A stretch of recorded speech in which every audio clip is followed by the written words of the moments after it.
بسم الله الرحمن الرحيم. الحمد لله رب العالمين، والصلاة والسلام على أشرف الأنبياء والمرسلين نبينا محمد وعلى آله وصحبه أجمعين، أما بعد. السلام عليكم ورحمة الله وبركاته. قابل احترام سامعین، الممنوعات فی الصلاح، نماز میں ممنوع امور کے مسائل سے متعلق دروس کا سلسلہ جاری ہے۔ آج کے اس درس میں مسئلہ نمبر 268، مسئلہ نمبر 269، ان دونوں مسئلے کا تعلق نماز میں ممنوع امور کے مسائل سے ہے۔ مسئلہ نمبر 268 یہ ہے کہ نماز میں جماعی لینے سے حتی المقدور، حتی الوسع پرہیز کرنے کا حکم ہے۔ بہت سارے لوگ ایسے ہیں جو دوران نماز جب جماعی آتی ہے تو کافی آواز کرتے ہیں، اس سے روکنے کی کوشش کرنے کے بجائے بہت ہی عجیب و غریب قسم کی آواز بھی نکالتے ہیں۔ تو اس سلسلے میں حتی المقدور آدمی کو جماعی لینے سے دوران نماز پرہیز کرنا چاہیے، اور اس کی دلیل ابو سعید خدری رضی اللہ تعالیٰ عنہ کی وہ روایت ہے جو صحیح مسلم کے اندر موجود ہے۔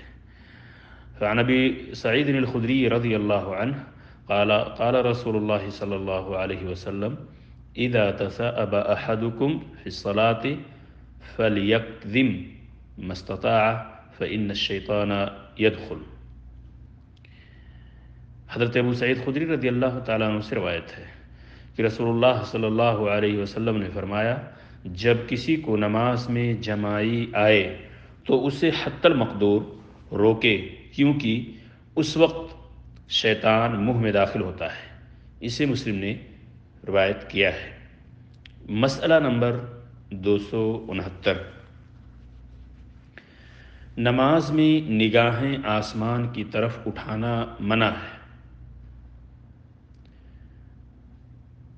آپ اور ہم دیکھتے ہیں کتنے ایسے نمازی ہیں کہ نماز کی حالت میں نگاہ جہاں لیفٹ رائٹ گھماتے رہتے ہیں، وہیں آسمان کی طرف بھی اپنی نگاہوں کو اٹھاتے ہیں، اور یہ تمام حرکات درست نہیں ہیں۔ نماز میں نگاہیں آسمان کی طرف اٹھانا یہ ممنوع ہے، اور اس کی دلیل وہ روایت ابو ہریرہ رضی اللہ تعالیٰ عنہ کی ہے جسے صحیح مسلم کے اندر آپ پائیں گے۔ فعن ابی ہریرہ رضی اللہ عنہ قال رسول اللہ صلی اللہ علیہ وسلم لَيَنْتَهِيَنَّ أَقْوَامٌ عَنْ رَفْعِهِمْ أَبْصَارَهُمْ عِنْدَ الدُّعَاءِ فِي الصَّلَاةِ إِلَى السَّمَاءِ لَيَنْتَهِيَنَّ أَقْوَامٌ رَفْعِهِمْ أَبْصَارَهُمْ عِنْدَ الدُّعَاءِ فِي الصَّلَاةِ إِلَى السَّمَاءِ أَوْ لَيُخْتَفَنَّ أَبْصَارَهُمْ، رواہ مسلم۔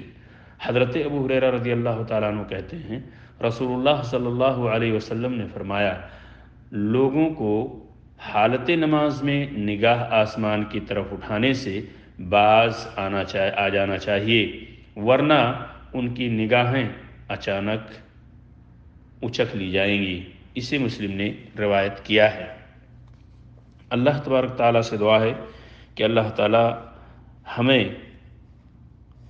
اور تمام مسلمانوں کو نبی اکرم صلی اللہ علیہ وسلم کی اس حدیث پر عمل کرنے کی توفیق عطا فرمائے جس میں آپ نے یہ فرمایا ہے صلو کما رأیتمونی اصلی، یعنی کہ نبی اکرم صلی اللہ علیہ وسلم کا یہ فرمان کہ جس طرح میں نماز پڑھتا ہوں بعینہ اسی طرح نماز کی ادائیگی کرو۔ اللہ تعالیٰ ہمیں اس کی توفیق دے، آمین۔ السلام علیکم ورحمۃ اللہ وبرکاتہ۔